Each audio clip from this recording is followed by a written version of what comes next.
Alrighty, we are live. I'm here with Jacob. What's cracking, Jacob? Hey everyone. Yeah, I'm pretty good. I apologize if I am a bit groggy. I just woke up today. Nice. Bro, could you turn your screen sideways just so we can see your handsome face a bit better? Yeah, no worries. So, bro, it's been a while since we talked. Oh, never mind. It didn't actually flip. You can just keep doing it the same way you had it before. So, bro, we haven't talked for a while, and I wanted to check in with you, see what's been going on. You've gone well beyond 1,000 days on your retention journey now. How have things been for you lately? What's been going on in your life? Well, a lot has been changing in my life. I've been taking quite a lot of action. In fact, I haven't actually mentioned it on my channel yet, but I'm actually in another country right now. I'm in Southeast Asia. No way. Just traveling, doing a bit of exploration?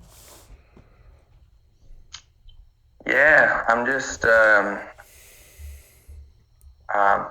exploring and just seeing how different the culture is compared to Australia back home. And yeah, I've learned a lot. I've been here for about a week now. So Which country are you in at the moment? so I am in Malaysia at the moment. Nice. Have you been to that part of the world before? No, it is a new experience for me. However, yeah, it is one of those things where, like,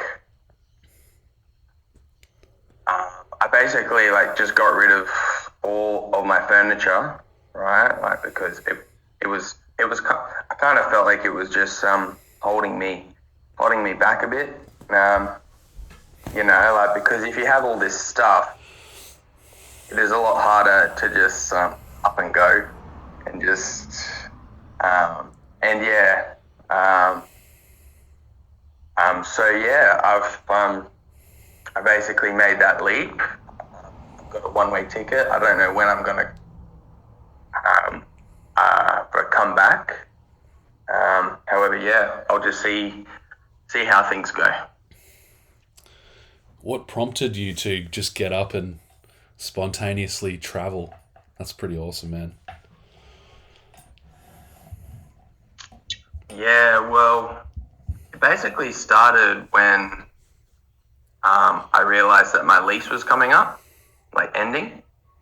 And basically, I asked myself, okay, do I want to do the same stuff for another year?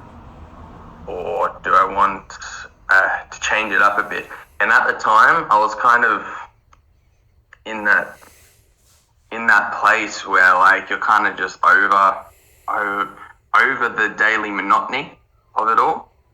And I think that is what kind of spurred me on to actually take action this time, because everyone has those thoughts. However, it is only under certain circumstances that you actually have the courage to actually take action on it.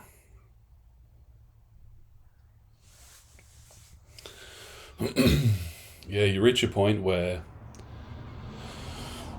you've just done the same thing so many times, and it's like Tony Robbins says, when the pain of staying the same becomes greater than the pain of making a change, that's when you make a change. So, have you traveled before? Is this something new to you, or is this something you've done in the past? Yeah, I haven't really traveled before. I mean, I've been to other states in Australia before, but I've never really left the country. So this is like the first time I've actually done that. Yeah, and going to a country like Malaysia and you're only a week in, I imagine there's a bit of culture shock. Like, it takes a bit of time for your nervous system to even interpret like what's going on around you. Absolutely, man. I've learned so much in just a couple of days. You know, I'd say that the number one thing that I've learned is that pedestrian crossings here, like, they don't mean like jack. You know, like, if you think that someone is just gonna stop, like, just because um like a pedestrian crossing's there, man, like, you've got another thing coming, like, they don't care. And it's just like, yeah, it is just so different. Yeah, it's more of a decoration than an actual road rule, or even the traffic lights, they're just more decorations. Yeah, absolutely. And another thing I've noticed is that they have security guards literally on every corner. However, in Australia, like, you only see security guards at like the clubs or whatnot. But like here, like, the security guards are kind of like helpers, if that makes sense. You know, like, if they see someone lost, like, they'd approach them and, like, um, yeah, it is just a completely different system. Yeah.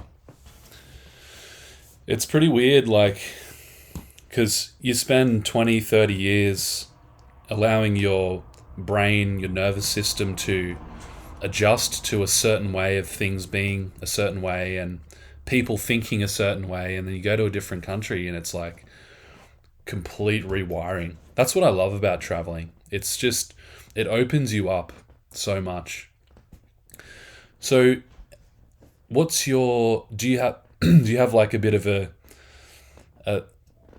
a plan or a routine or something that you're looking for over there, or any places you want to see, or you're just kind of taking every day as it comes?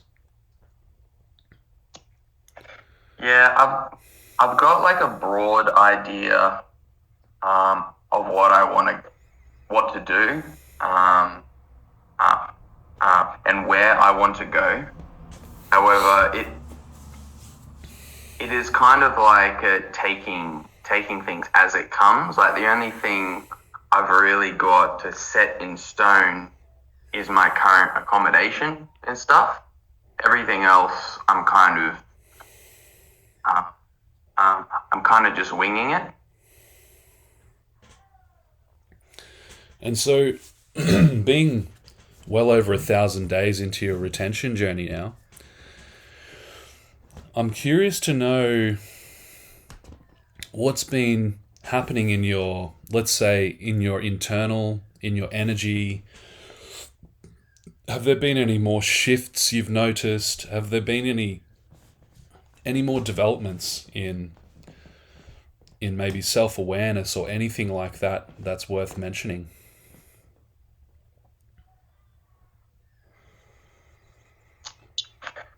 Well, I'd say that sometimes I reminisce on how I, like, on the feelings and the stuff that you got at the start of your retention journey, and it's something that I just don't experience anymore. Because, like, obviously, if you've been on it for so long, like, you kind of get desensitized to having a higher energy. And I'd say that is actually something that actually compels a lot of people to go back. Yeah. As I said in a recent video, it really isn't all sunshine and rainbows. I mean, sure, a lot of positives, it does come from it. However, like, you need to be prepared to handle the low periods, because, like, they do come. And in terms of self-awareness,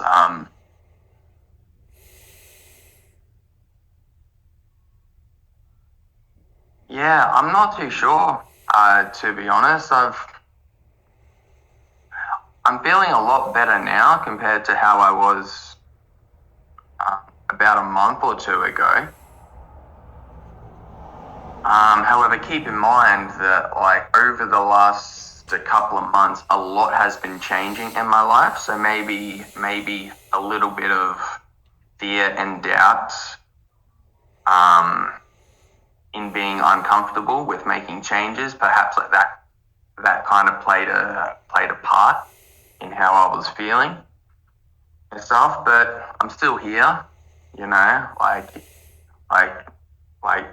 it is hard to go a long time if you don't know how to get through feeling not so good. Another thing I've noticed is that at a certain point in my retention journey, I became like very extroverted, right? Like I always wanted to approach people, and I had the confidence to do that, right? However, now I don't know, it is kind of like it takes the right person in order to get that out of me now. I'm still confident and stuff, but I don't have that incessant need to be as extroverted. Yeah. So you mentioned going through some of the lows recently. What have been one of those lows for you?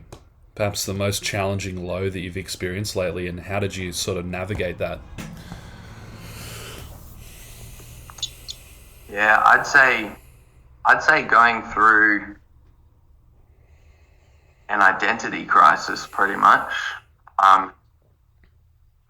Yeah, obviously with me making videos, I've kind of gotten accustomed to telling people about my story and about my past, and why I'm making videos, and how much I have changed. I have become accustomed to that. However, in the past, I didn't really say anything about that, and I feel like the more I spoke about it, like the more I was entertaining, like the idea um, of my old self, in terms of how I struggled, how I thought, and how different I am to how I am now. And I basically, yeah, a lot of the things that I thought that I had passed, it started to reveal themselves to me again, and it kind of diminished my spirits quite a bit, because I was just like, oh gee, you know, I've gone so long, and here it is. It is starting to come back, and that led to feelings and thoughts of being a fraud, right? Because I'm here on YouTube, like saying, oh, you know, like I overcame like this and this. I mean, I always say for the most part, right? Because I never want to claim that I'm absolutely perfect now, because it's obvious I still have a bit of a struggle with it, but it isn't nearly as bad as it was. And how it affects me, it is completely minute in terms of how it affects me compared to back then. I mean, like, I wouldn't be getting on a call, you know, if I was so insecure about it. Yeah. Yeah, but I was just going through a bit of an identity crisis. It was it was an interesting time. It was, because like it kind of made me think that, like the thought, it did come into my head that, oh gee, have I just wasted like my, like a couple of years, and now I'm back, and now I am back to ground zero. And it made me think that perhaps like that was like a really, really big test, because if you're like an alcoholic, right, and you overcome that, and now that you are sober, and then all of a sudden, like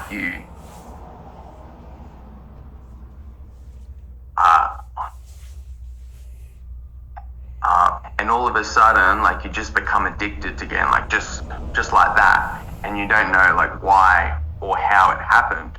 I reckon that you'd be pretty distraught, like gee, I thought I was past that, like like and they didn't even take another drink, right? Like it just happened. Yeah, it is kind of like that. So yeah, I reckon watch out for any identity crises, because it may come. Are we talking about lust? Is that what came back with a vengeance for you, or something else?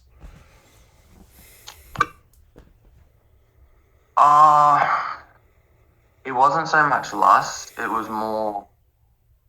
It was more me, like super struggling with my speech again.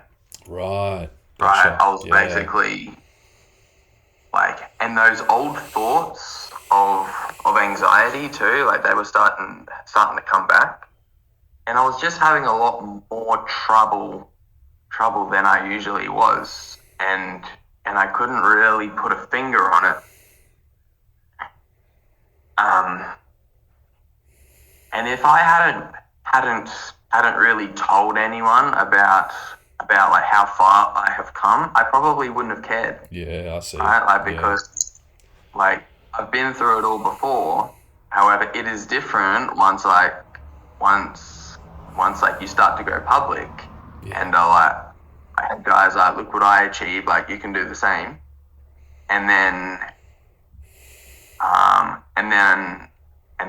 it is obvious that you are still struggling, like with the thing that you said that you were over. Mm-hmm. It wasn't so much lust, it was more in terms of like old habits of being a victim of some sort, and struggling, instead of being that guy who has overcome it all. Yeah, I see. Yeah, I reflect on my own journey, and I see similar things, in those first 90 or so days. I felt like I had somewhat taken care of, let's say, lust would be the biggest one for me. And then as you go further, it reemerges stronger than ever. And it's kind of like you cleared the initial test, so now you're getting tested even deeper. And it seems to just go around in cycles, but the cycles just get deeper and deeper. And I look at that as a good thing, in the sense that every time you pass through the cycle, you get that much stronger, because you're going deeper. Because when you think about it, it all comes back to the survival instinct, right? All of these issues we face as an identity, as an ego, it all comes back to the basic desire to survive.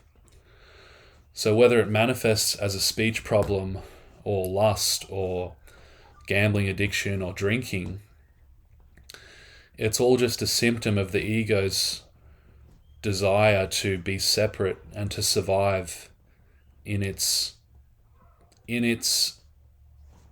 conception of itself, in its the identity that it believes it is.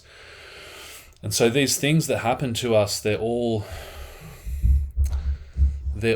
like a process of stripping deeper and deeper and deeper until we get to the core, until we have that full self-realization.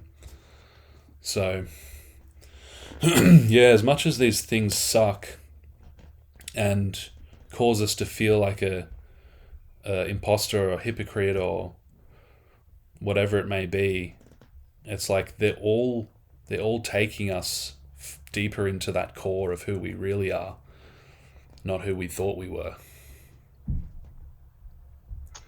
Yeah, absolutely. I kind of view it as a market, right? Like in the market, it's like you have your bull runs and you also have your bear markets.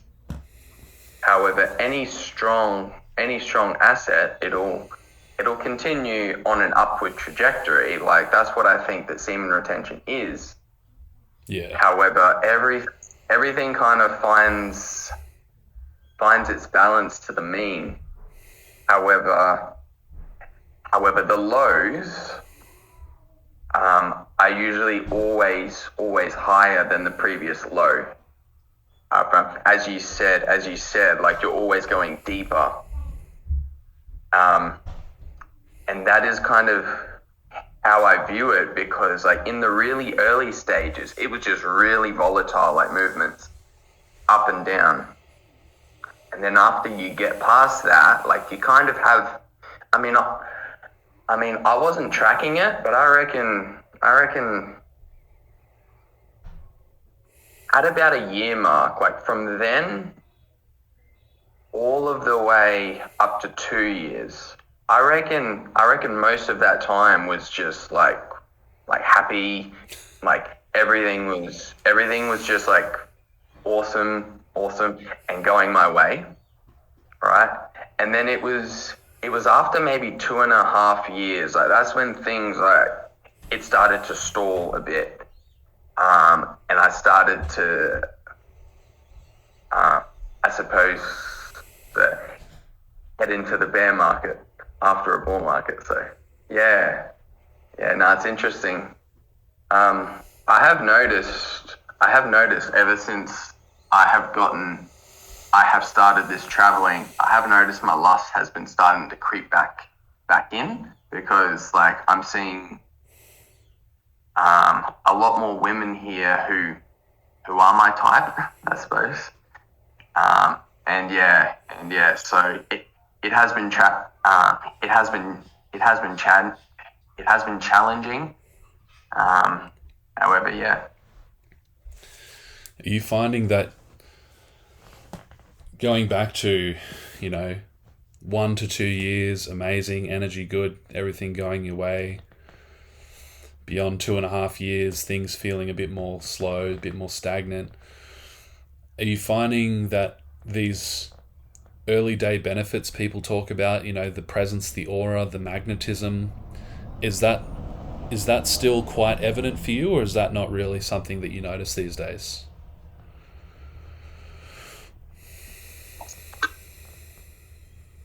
Yeah, I think it is very few and far between. And what I mean by that is only a certain type of person on a certain type of energy like appreciates you, at this point in your journey. Like I'll be honest, like yeah, like it is just funny, like how different people see and perceive you, as you get onto it. Because I think my aura is pretty much the same, but if not greater. However, the difference is that like my energy, it is kind of becoming incompatible with the energy of most people in the world. And that is like you get all of this all of these weird interactions where like people just hate you like without actually knowing you. Oh, it's so true, I man. mean, It's so true. I don't hear I've anyone had talking many, about this stuff. I've had so many interactions where like I'd go into a shop, right? And this is a true story. I'd go into a restaurant, like a fast food restaurant, and the guy behind the counter, he was all like laughing and stuff, like um with the customer before me, right? Like Yeah. having a good old joke. Oh yeah, man, blah, blah, blah. And then as soon as I walked up, like his whole freaking demeanor just changed to like I freaking hate you. And The demon just comes out. yeah, man, it was it it was really actually it was really scary because like like his whole vibe just changed like instantly. And it basically got to the point where like I was trying to order and he wouldn't even look at me. He was just like, like, and he didn't even hand me my freaking receipt. So I was just like, okay, I'm just gonna hope for the best, eh? Wow.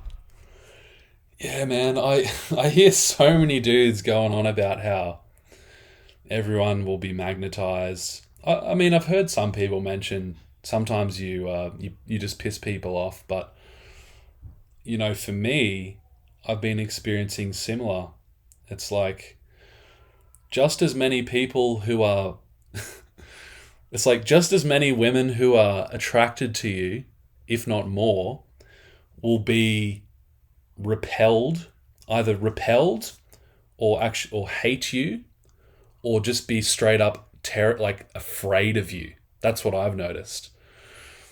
It's like occasionally I'll get women who just like locked onto me, but then many times they're actually just so scared of me. It's crazy. Yeah, same with dudes. It's like I notice if someone isn't open to my energy, it's very obvious they just very quickly close off. They're just very closed off. It's like they're either they're open or they're closed. There's no in between. So yeah, it's interesting what you say about you getting to a point where very few people in the world sort of resonate with you, and I just imagine what it would have been like for some of these sages, Christ or Buddha, or like how they would have affected people. I think it would be very similar. There would be some who are just so enamored and just falling in love with them, and then there would be so many who just can't stand their presence and just hate them, just have to get away from them. So, Isn't go on. there a quote in the Bible where I think Jesus said something along these lines, like if they hate you, uh, don't don't worry because they hated me first, or something like that. Yeah, exactly.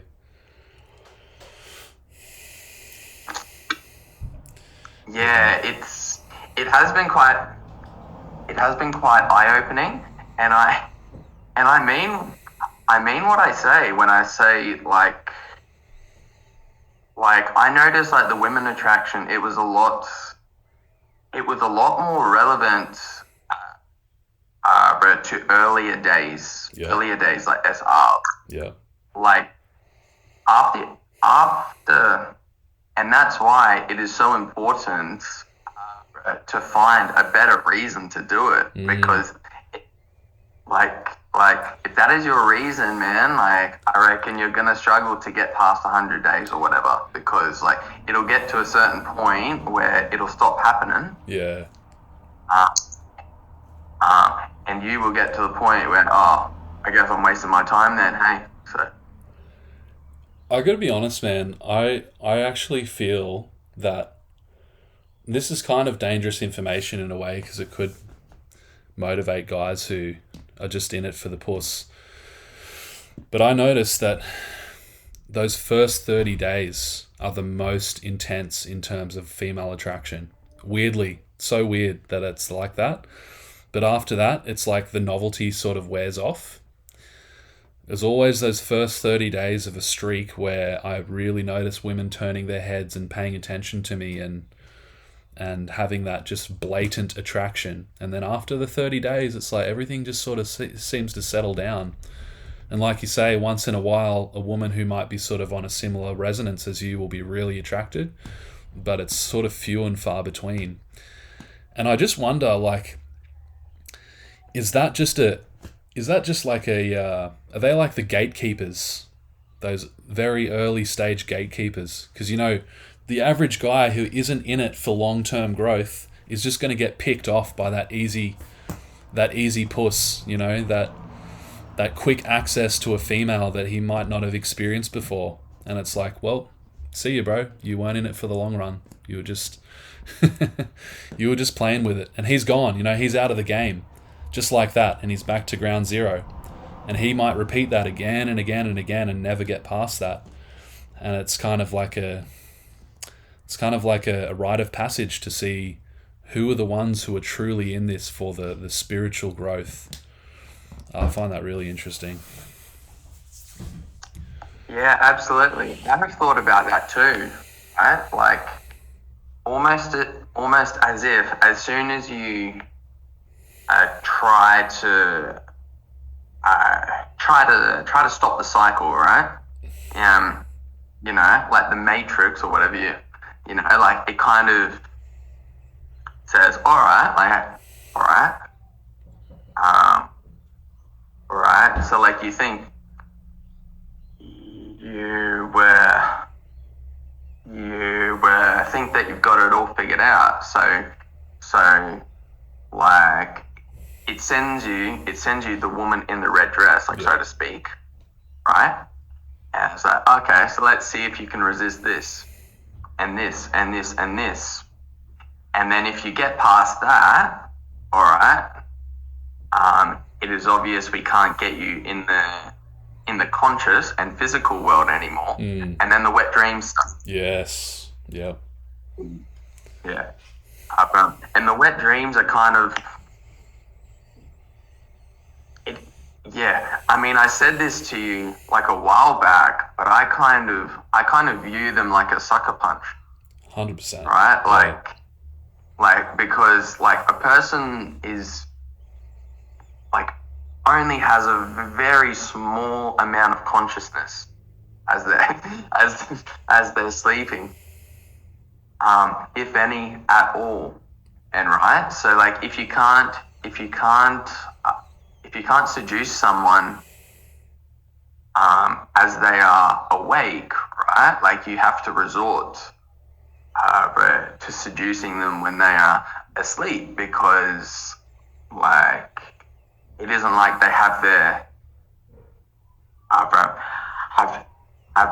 have their awareness and their guards are pretty much down, right? And yeah, so it is a compliment in some regards, right? I mean, like I'd say that frequent releases I mean, on a conscious level, right? I reckon they don't have any wet dreams. Oh no. I don't think it is necessary for them, because it is already happening in the physical world. So like, there's no real need. I never had wet dreams before I started retention. Yeah. Interestingly, yeah. This is where it gets more spiritual. Even when I was edging, but not releasing, because I was on that track for years, where I'll just edge without release, but I was still heavy into fantasy, still watching the corn, but I would never get wet dreams. But as soon as I decided to rid myself of all that fantasy and corn and lust, it was like, bang, that's when the wet dreams started.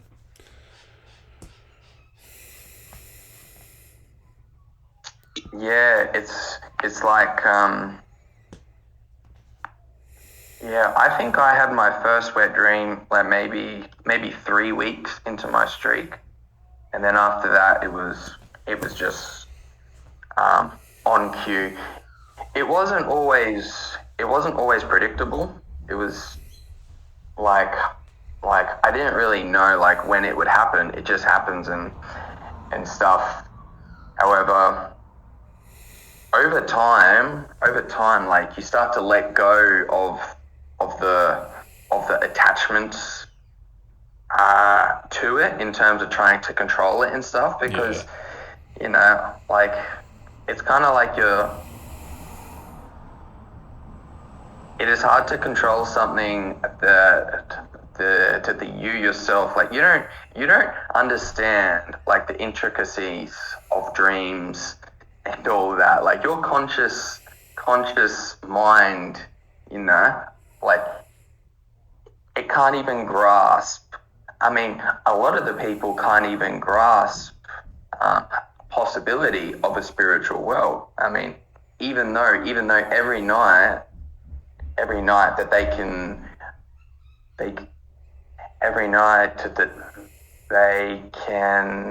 kind of recall having a dream, but like after a couple of hours after they wake up, it is almost like it didn't even happen.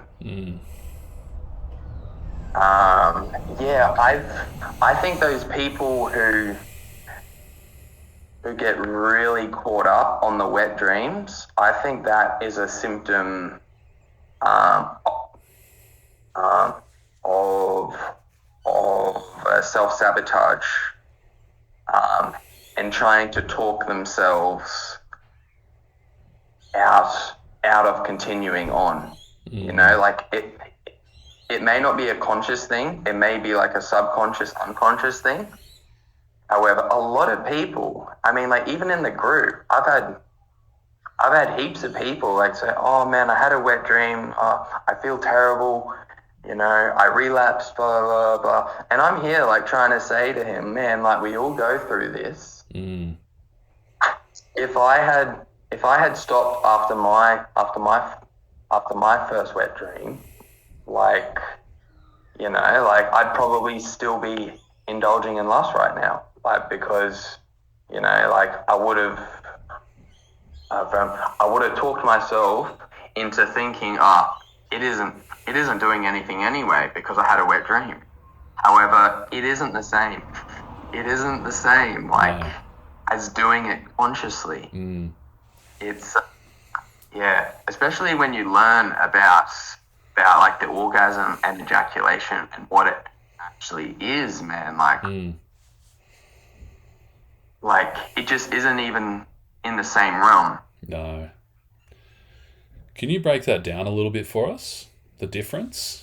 Because I remember reading a long comment from a guy, and he dropped the reference to the scientific study in the group where the ejaculation that happens through mechanical stimulation, as in masturbation or sex, is different to the night release, in the sense that the night release, according to this study, doesn't release sperm. It only releases semen without sperm. But the ejaculation in sex or masturbation, that does release sperm. And I think on this semen retention journey, the power, the life force, or the bulk of the life force is in the sperm. But that's just something that I've heard. But can you break that down in your understanding? Yeah, it was Hugo. He was the one that brought that up. Yeah, I don't know too much about it. I mean, I have an intuitive understanding of it. However, I don't have like the research and stuff to back it up. However, I've noticed with me is that like it doesn't really affect you as much as a conscious release.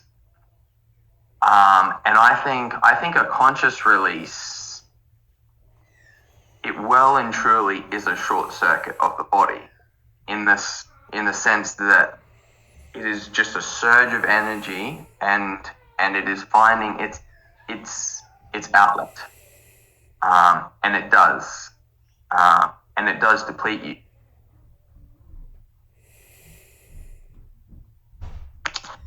However, a night release,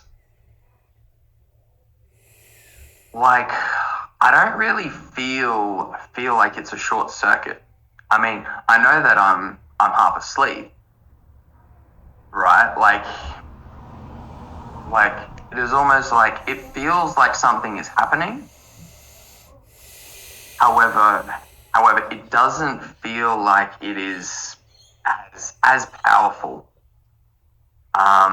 And yeah, I think it is something to do with a night release is more of a seminal fluid.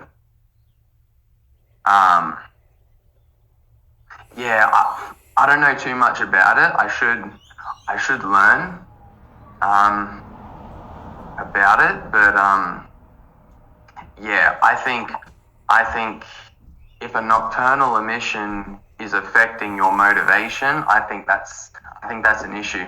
I think that is something that you need to try to figure out, because I personally wouldn't. Well, actually, I'll add a caveat to this, right? Like, if you have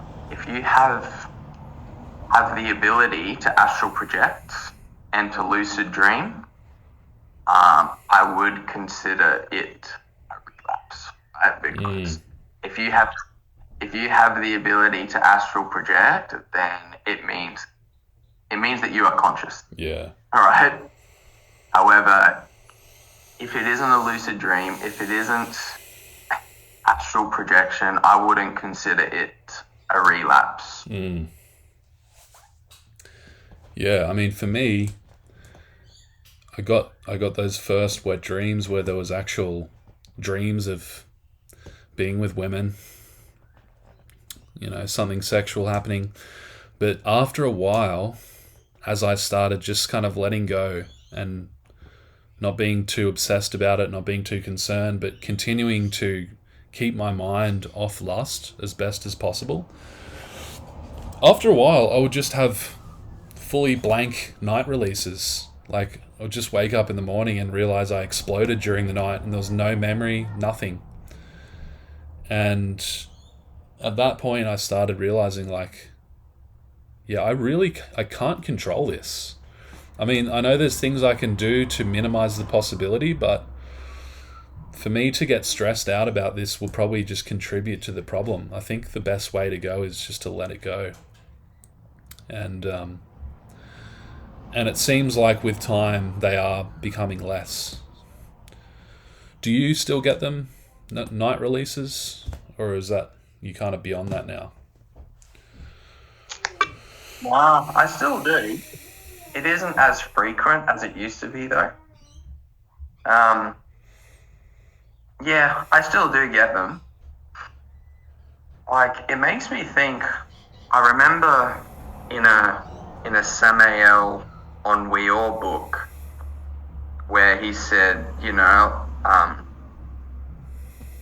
I mean, like, he is obviously coming from a very high place of spiritual enlightenment and understanding, and he obviously has his soul or body, like, active. He was alive, and he was talking about the nocturnal emissions like it was a choice, right? Right. However, that comes back to my point about astral projection and lucid dreaming. Like, perhaps in that state it is a choice, right? And he was coming from a place of being extremely conscious in the physical world, but also the spiritual world. However, I don't remember him ever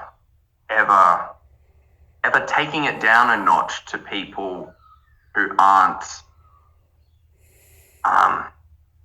aren't as enlightened, almost in the sense that in order to overcome like the wet dreams, like you basically have to get to his level. Yeah. And that, and that is a high level, and that could be the reason why, like I still have him, and you still have him. I think it is different for different people in terms of like the frequency. I mean, like I know people that have can go like 4 or 5 months without it. However, that has never happened with me. Like I think the longest I've went was about 87 days. Like, and that was like an outlier. I'm probably averaging like once a month now. However, yeah, I thought that was interesting how Samael, like he did speak about that. It was very brief. It was like a very brief thing. However, he did view it as not ideal. Obviously, It isn't ideal, obviously, but however, he was coming from a very high level in the sense that he had graduated that. Yeah. So what do you feel is the next step on this journey? Because I mean, just going off pure duration of days, you've made it to a high level. But I want to know from you, do you get the sense that you're approaching a time where you're looking to find your priestess, start practicing alchemy, start really like forming that solar body on the next level? What do you sense is next for you? Yeah, I feel like I've been ready for quite a while, to be honest. Like in terms of finding a partner, and learning about sexual alchemy, because like in my spirit, I feel like that is why I have stagnated a bit. Yeah. Right? Like I've gotten to the stage where my cup has basically filled up to the brim. And I'm just waiting in order to get that other half in order to balance me out, and then I feel like sexual alchemy is it'll probably be it may take a while for it to actually eventuate, right? But I feel like that is probably like the next step on my path in order to really get the Kundalini to awake, because I haven't. I mean, it has been strange for me, because like I can feel like the energy slowly, very slowly rising up my body. However, it isn't like I've had moments of just complete euphoria and bliss in the sense of a Kundalini awakening. That has never happened for me yet. Yeah, and as you said, after such a long time, like I would have thought that I would have been a bit closer to that. Yeah, I don't know. It may be different for different people. However, yeah, I am certainly ready to find someone, and yeah, and to do that. However, you can only do that with the right person, though. So, like it is the type of thing where, like, I've just got to accept that, like, if it happens, it happens. If it doesn't, then I let go. of it, because yeah, I'm starting to think that I can't even control it. You know, like it'll probably happen when I least expect it. Yeah. However, I need to be open to actually receiving it, right? Because if I am extremely closed off, I may actually not actually identify an opportunity for it, and I may be looking at people in the wrong way instead of looking at it from a growth, and spiritual perspective, instead of from the perspective of lust and attraction.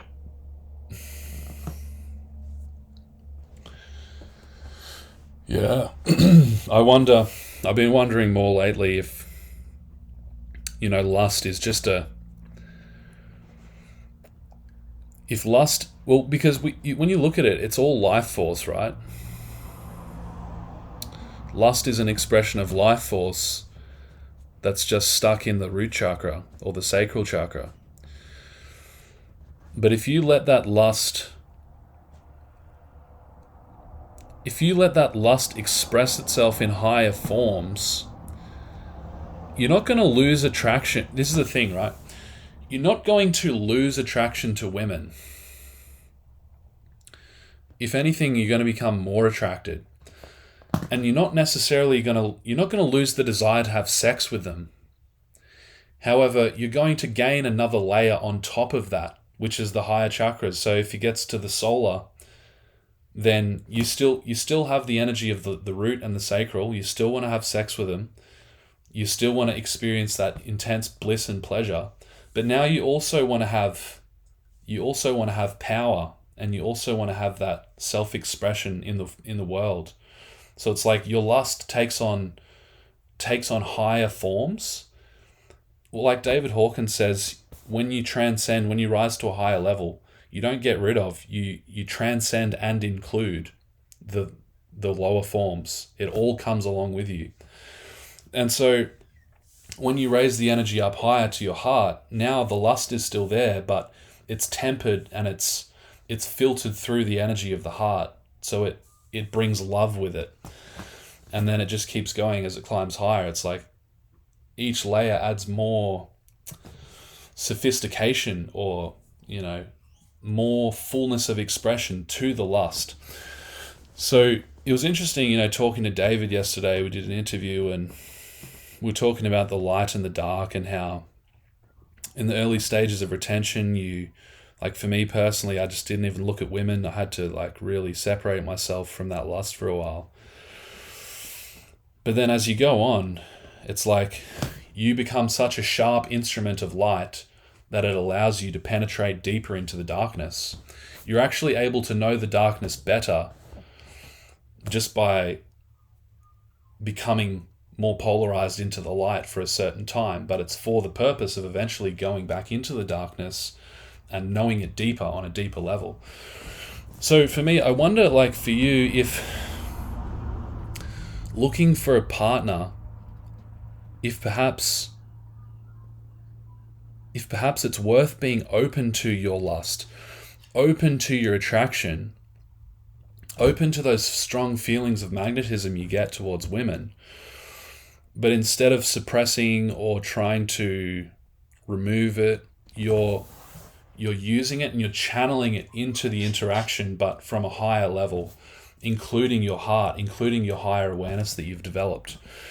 Because for me, man, I went through a long period where I really wanted a partner, and I was practicing retention, but I was kind of keeping to myself, and I wanted, I had this very clear idea of this perfect sort of woman I wanted.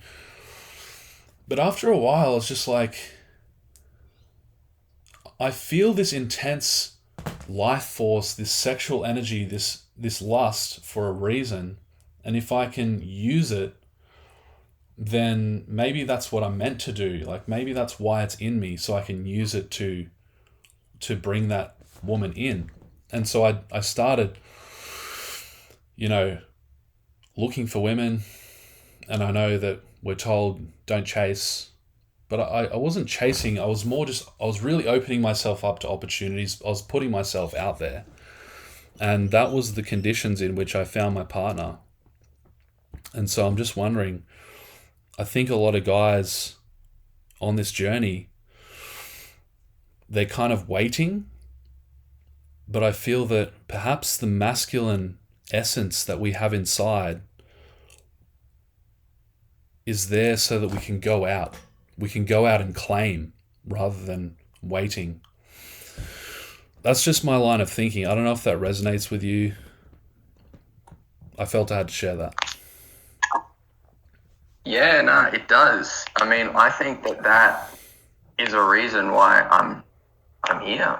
Like in another country, right? Like, and I have been doing that. I have been a lot more open to dating people and stuff like here. It hasn't exactly eventuated yet, like, because I just got here. However, I feel like,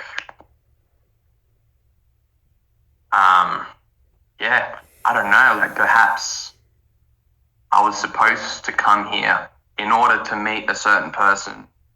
And then, I mean, who knows, man? But, I have got to that stage, as you said, where I'm a lot more open, because like you get to a stage where like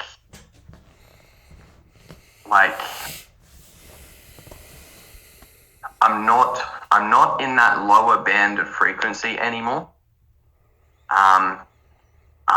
And from that higher place, it is almost like you back yourself in order, in your ability to do the right thing and not get swept up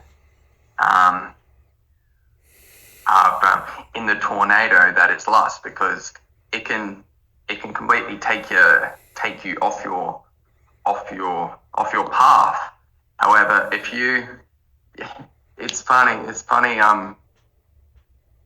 like every great, like, I remember seeing like statues of like the sages and like the Buddha and stuff, and every single one, like, they have a serpent in their hand, in their control. Right? Like, so, like, it is there, and they understand that it is there. However, they have a tight grip over it, and the serpent isn't able to hurt them, because they know that if they lose their grip on that serpent, it'll hurt them. And that is the type of thing that you start to feel like you can do if you get to like a certain level where like you're kind of like, okay, I can handle it. I think I have learned everything that I need to learn in order to in order to harness the serpent. And for anyone who doesn't know like what like the serpent represents, it basically represents your sexual energy, and it can be used for good and bad. It just depends, and that is the paradox of sexual energy, right? It can make you, but it can also break you. However, many people don't know that it can make you. Like everyone knows that it can break you. However, not many people know that like if you know how to use it, and if you use it with discipline, then like that is literally the name of the game. This knowledge is still so unknown, bro. It's crazy to me just how long I spent on a spiritual path looking for answers, looking for like enlightenment. only to discover this in the last couple of years, sexual alchemy, and realizing that, as you say, it is the name of the game. It all leads back to the raising of the fiery serpent. That is the direct path to self-realization. And it just clicked for me a bit deeper than what you were saying can be used for good and evil. That is the fruit of the tree of knowledge of good and evil. It's like they had to eat that fruit to know the difference between good and evil. They had to engage in sex to be awake. It's like when a child becomes mature, they grow into an adult, they discover sex for the first time. It's almost like that's when they first eat of the fruit, and now they're aware of sex. They're aware that it can take them up or down. It just clicked a bit deeper for me then. Yeah, man. Like, I reckon on my journey, like the number one thing that I have come across in terms of like a realization, has been what they call the Great Arcanum. I mean, that is it. It is literally it. Yeah. And if anyone doesn't know what that is, I suggest you look it up, because I think that is what the purpose of semen retention actually is. Like, in order to get to that stage. However, it is just fascinating how so much in the Bible, right? It has a completely different meaning to what everyone thinks it means. And that is what the Great Arcanum is all about. It is basically showing you, okay, so this is the hidden meaning of this and this and this, and it just brings everything together, and it paints such a clear picture, and it just blows you away. Like, oh man, I mean, I can understand why it was something that was, outlawed and hidden and stuff, because it is dangerous. It is very dangerous. If you have built a society on a rocky foundation, on lies and manipulation, like something like that, if enough people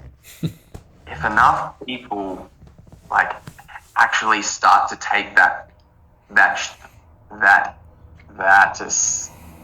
seriously, man, like everything is just gonna come crashing down, and the illusions that hold people captive are just going to be so obvious that they're illusions, like, to people.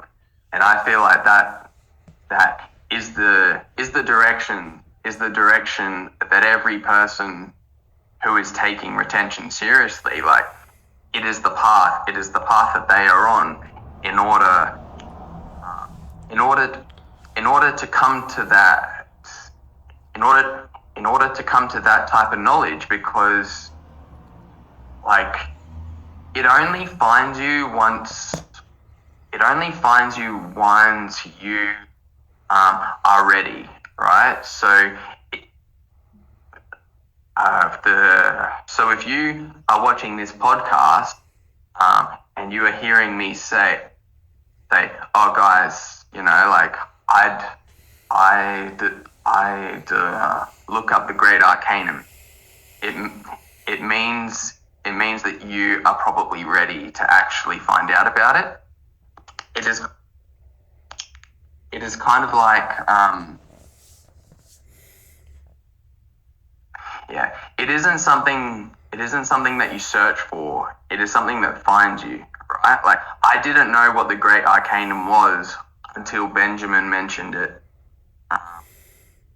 yeah. In the group, I remember you sent a video from like Gary Light, on the Great Arcanum, So and I watched unsuspecting, eh? that. Oh man, that guy is really good. He's I like, really like that guy. yeah, he's got such a like sort of unsuspecting, calm, just like almost a little bit of a nerdy voice. But what he's talking about is just like fucking next dimension. It's crazy. Like, and the videos are just so simple and on point. It's incredible. Have you ever seen like have you ever seen that the documentary on the Great Arcanum? It was on the Mystical Paths, the channel. Have you ever seen that? It's about like an hour long. I'm not sure. Can you tell me a bit about it? I might have, but Yeah, yeah. I suggest that you watch it. Like it is next level. It basically paints such a clear picture on um, on what Samael was talking about in the Perfect Matrimony. Um, yeah, if you like, I'll send it to you after the call. Yeah, man, I think that you'll. If you haven't seen it already, I reckon that you will get a lot out of it. It's yeah, it basically like just goes through like the Bible and basically says, okay, so this is what this actually means. Like this is right. what everyone was told it means. However, this is what esoteric knowledge is of this part of the Bible. Of this part of the Bible is it's really really good. Yeah, I don't think I have seen that. I'd love to watch that. I'll watch that after this for sure.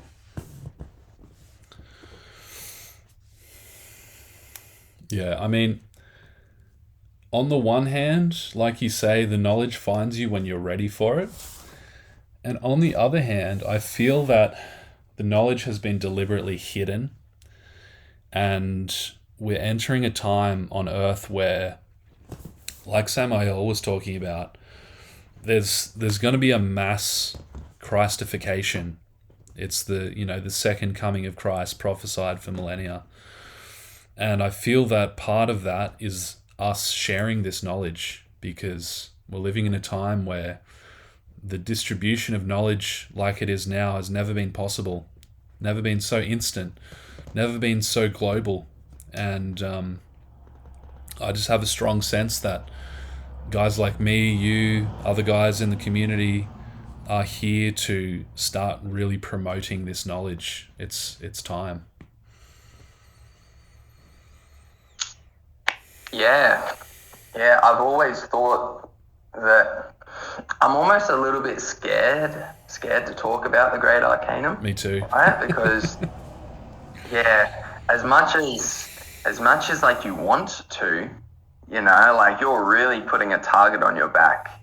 Like I mean, like obviously with me, I've only got about 200 subscribers. However, if it is someone who has like 1 million subscribers, and it like and it goes completely viral, like that is an issue. That is an issue. However, as Samael he talked about, it was only after the age of Aquarius came to be. It was only after that it started to be allowed to speak about it. Hence why he came here to write like the books and stuff. Like it was just like an open book, and whoever found it, then great. However, he knew that not many people would actually find it. However, in the age of Pisces, I do believe that like people got killed for it. Oh, for sure. Yeah. For sure. Yeah, and there are people out there, there's a channel, he's a well-known one, Whether it'll come to my mind or not, that's a different story. There's a video on YouTube called Practicing White Tantra, something like that. I'll find it again and I'll put it under the video along with the link you send me. But that's got millions of views. He's probably got close to 1 million subscribers. And I just feel that I've lived through my time of being afraid of getting found and killed and messed up. And I'm at a point now where I'm just like, you know what? I can spend the rest of my life just keeping to myself and being very quiet and having a somewhat of a quiet, peaceful life. But I honestly don't think that's why I'm here. I think I'm here to throw some tables over. So whether that results in me getting into a lot of trouble, maybe that's the case, maybe not. But one thing I know is I'm not going to let myself live by fear anymore. That's just not the kind of life that I want. And it's not the example or the legacy I want to leave for my kids. So I really believe that God's got it all covered. I mean, God designed the game. He knows what's going to happen. And so if he wants me to live a peaceful life, if he wants me to be protected, he'll protect me. And I've just got to trust that the plan is in motion and follow and trust the intuition. So that's what I'm doing. Yeah, I think it depends on a soul's development, right? Like who knows? Like you and me and other people in the group, like perhaps like our spirit, our soul is a bit more advanced in the sense of understanding reality.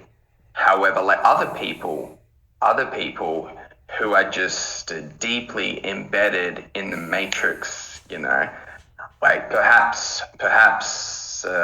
their souls aren't as developed, and hence in this lifetime, like it isn't even possible for them to come to this type of understanding about like this type of stuff, because like every single day is just like a fight or flight response, and a survival for the fittest, through their job, through sex, like through everything.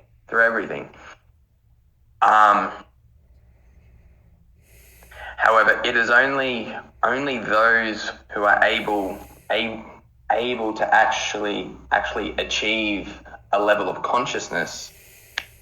It is only those that I feel like if you find something, I feel like you are supposed to, because I have had times in my life where I have seen something, like it was on like a higher understanding compared to how I was, I'd watch the video, I'd think, oh yeah, that's cool. And I'd never think about it again until maybe five years later, I'd see that video again, and I'd watch that video again, and it just blows me away. Like, oh, geez,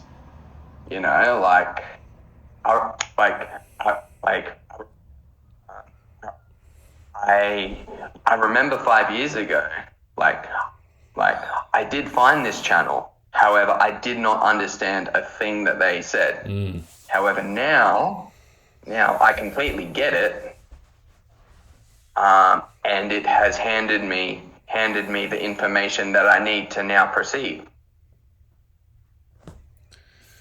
Yeah, when the container is ready, it can receive the filling. Exactly. Until then, it'll just pass through you. So we share the knowledge, and those who have ears to hear will hear. And that's just fine. Also, if you get to a stage, like if your consciousness gets high enough, right? Death isn't something that you fear anymore. It's something that you completely understand what it is. And even if with the speaking out about like these very dangerous truths, even if you do speak out, like it isn't necessarily death that is the scary for you. It is like the torture that could come. It isn't necessarily death, because like you know what death is. Yeah. And you know what this physical reality is, and how it is it is an experience of some sort. But like what you are scared of is being thrown into some trashy prison or something, like for the rest of your waking life, or being like tortured or something, like because of it. It is stuff that you actually have to feel and have to experience. Yeah, that's been probably, if I'm being honest, my biggest fear in life is just getting fucking tortured. And that's been the reason that's what's held me back in so many ways. But it just comes to a point where you're like, you know what? Fuck it, man. Actually, just fuck it. Because what else am I going to do? Am I going to fulfill my destiny, or am I going to shrink away and just like let my soul rot? That's really the two choices that I see. And it's just like, fuck it. I don't know if that's going to happen. I sincerely hope it doesn't. But it gets to a point where you just got to accept the path, come what may. I'm inspired when I watch certain films. I recently watched Braveheart. Have you seen that movie? It's with William Wallace. Oh, no. Yeah, William Wallace, and it's about the